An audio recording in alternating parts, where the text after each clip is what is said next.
Hello guys, welcome to my channel. आज मैं इस वीडियो में आपसे बात करूंगी कि कुछ इंपॉर्टेंट टॉपिक डिफाइन किए हैं जो कि मेरे शीर्षक के लिस्ट में आपको मिल जाएंगे। ये सारे टॉपिक इंटरव्यू के पर्पज़ से बहुत ही इंपॉर्टेंट हैं। मैं इस वीडियो के लास्ट में आई बटन में उस लिंक को प्रोवाइड कर दूँगी, आप वहाँ से जाके प्लेलिस्ट को चेक कर लीजिएगा। ये सारे पॉइंट्स जो हैं इंटरव्यू में पूछे ही जाते हैं, बहुत ही इंपॉर्टेंट है। और एक की पर्सनली इस वीडियो में मैं सिर्फ डेटा टाइप के बारे में बताऊंगी कि what is data type in C sharp. पहले हम जानते हैं कि कौन कौन से मेन टॉपिक है जो कि इंटरव्यू में पूछे जाते हैं।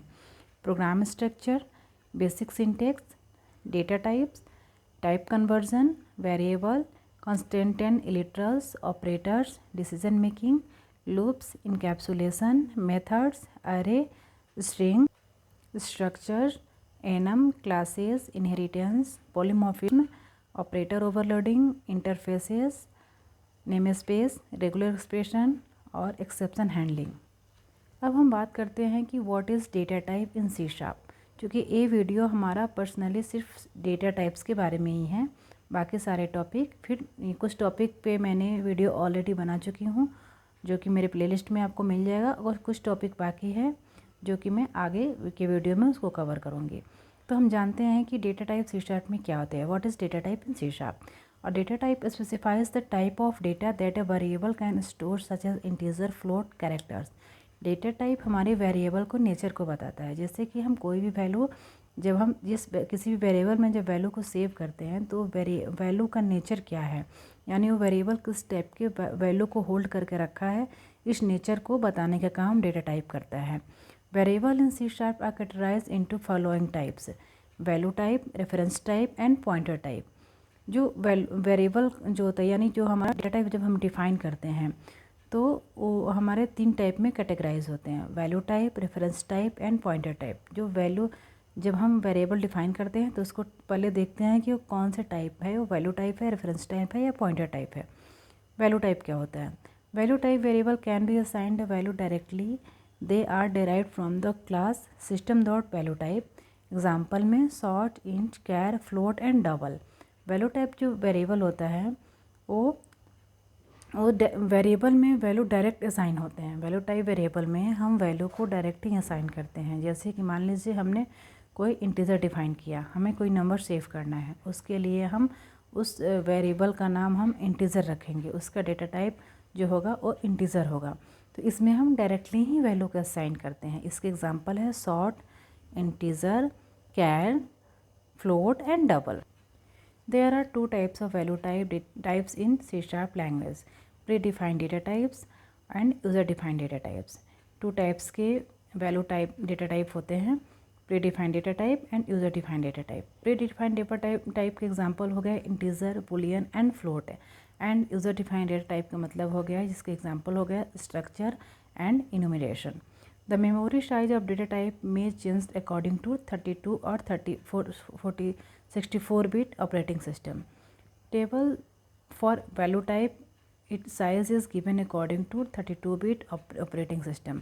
आगे हम एक टेबल शो किए हैं जिसमें हमारा जो भी डेटा टाइप होता है उसके हम मेमोरी साइज को डिफाइन किए हैं। और ये जो मेमोरी साइज होता है वो हमारे सिस्टम के मेमोरी के अकॉर्डिंग वो वेरी करता है। जैसे कि अगर हमारा सिस्टम 32 बिट का है और कोई किसी का सिस्टम 64 बिट का है, तो दोनों सिस्टम के साइज़ के अकॉर्डिंग वो वेरी करेंगे, यानी वो अकॉर्डिंगली इसके चेंज हो सकते हैं। जैसे कि टेबल चार्ट में आप देखिए, मैंने 3 कॉलम में data type, memory size and range define किया है। सारे डेटा टाइप्स के लिस्ट हैं, उसके कौन सा डेटा टाइप कितने मेमोरी स्पेस लेता है और उसका रेंज कहाँ से कहाँ तक है, इसको हमने यहाँ पे डिफ़ाइन किया है। आप चाहें तो स्क्रीनशॉट ले सकते हैं इसका।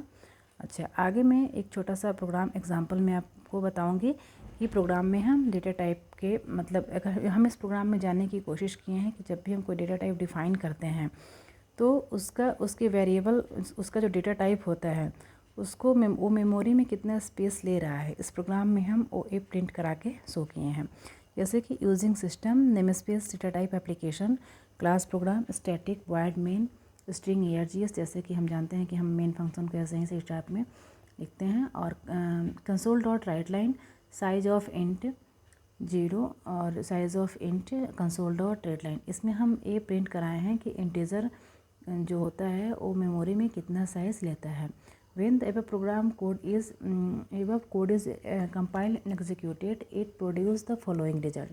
जब ये प्रोग्राम कंपाइल्ड और एक्सिक्यूट होगा तो ये हमारा ये आउटपुट देगा कि चूँकि हमने यहाँ पे इंटीजर को प्रिंट कराने की कोशिश किया है कि तो इंटीजर कितना साइज़ मेमोरी में लेता है, तो 4 बिट लेता है, इसलिए इसका आउटपुट 4 होगा। अब हम बात करते हैं reference type. The reference type don't contain the actual data stored in a variable but they contain a reference to the variable. जो रेफरेंस टाइप होता है हमारे जैसे वैल्यू टाइप में क्या था कि हम डेटा को डायरेक्ट से वेरिएबल में सेव कराते थे और ये वो वैल्यू के नेचर को बताता था किस टाइप का है। लेकिन रेफरेंस टाइप में हम डायरेक्ट सेव नहीं कराते हैं, ये उसके एक्चुअल डेटा को स्टोर नहीं करता है, ये वेरिएबल उस डेटा के रेफरेंस को स्टोर करके रखता है। In other words they refer to a memory location. अगर हम दूसरे शब्द में कहें तो रेफरेंस टाइप वेरिएबल जो होता है वो मतलब मेमोरी लोकेशन को रेफ़र करता है और डायरेक्ट उस वैल्यू के नेचर को नहीं बताता है। If the data is changed by one of the variable the other variable automatically reflect this change in value. There are 2 types of reference and data type in C# language. Predefined types इसके example हैं object and string and user defined types, इसके example हैं classes and interface. यहाँ पे एक line दिया हुआ है if the data is changed by one of the variable the other variable automatically reflect this change in value. इसका मतलब है कि जैसे रेफरेंस टाइप में अगर उसका रेफरेंस चेंज होता है तो ऑटोमेटिकली वो वैल्यू उसका चेंज हो जाएगा। जैसे मान लीजिए कि हमने कहीं पे एक डेटा को सेव किया है, ठीक है, और उसका मेमोरी जो भी उसका मेमोरी लोकेशन जो रेफ़र कर रहा है वेरिएबल, जैसे उसका मेमोरी लोकेशन चेंज होगा तो उसके अंदर का वेरिएबल वो ऑटोमेटिक वो चेंज हो जाएगा। अब हम बात करते हैं पॉइंटर टाइप का। Pointer type variable store the memory address to another type. Pointers in C# have the same capabilities as the pointer in C और C++। इसका मतलब है कि जो पॉइंटर टाइप वेरिएबल होता है वो मेमोरी के एड्रेस को दूसरी टाइप की मेमोरी के एड्रेस को स्टोर करके रखता है। इसको हम डिफ़ाइन कैसे करते हैं, जैसे है टाइप स्ट्रिंग आइडेंटिफायर। एग्जांपल के लिए है कैर स्ट्रिंग CPTR और int IPTR। The pointer in C# language is a variable, it is also known as locator और indicator the point that points to an address of a value. यहाँ पे हम समझाएं कि पॉइंटर कैसे काम करता है। यहाँ पे एक बॉक्स में एड्रेस है, दूसरे बॉक्स में वैल्यू है, यानी जो हमारा वैल्यू है, वैल्यू जो हमारा है वो उसके एड्रेस को पॉइंटर हमें एलोकेट करता है, ना कि हमारे वैल्यू को। यहाँ पे हमने एक टेबल में दिया है symbol used in pointer. Pointer में कौन कौन से सिंबल यूज़ होते हैं, तो 2 सिंबल यूज़ होते हैं, एम्परसेंड एंड एस्ट्रिक। एम्परसेंड जो होता है एड्रेस ऑपरेटर उसको कहा जाता है और जो एस्ट्रिक होता है वो इंडिकेटर ऑपरेटर होता है। एम्परसेंड का यूज़ हम एड्रेस और वेरिएबल को डिटरमाइन करने के लिए करते हैं और एस्ट्रिक का यूज़ हम वैल्यू ऑफ एन एड्रेस को हम एक्सेस करने के लिए करते हैं। अब हम बात करते हैं पॉइंटर को डिक्लेयर कैसे किया जाता है। The pointer in C# language can be declare using asterisk symbol. Asterisk symbol के साथ हम पॉइंटर को डिक्लेयर करते हैं। As for example int asterisk a and char asterisk a, यानी ए नाम के वेरिएबल में हम इंटीजर वैल्यू को सेव कर रहे हैं और कैर नाम के इसमें हम C नाम के वेरिएबल में हम कैरेक्टर टाइप के वैल्यू को सेव कर रहे हैं। Thank you so much for watching my video.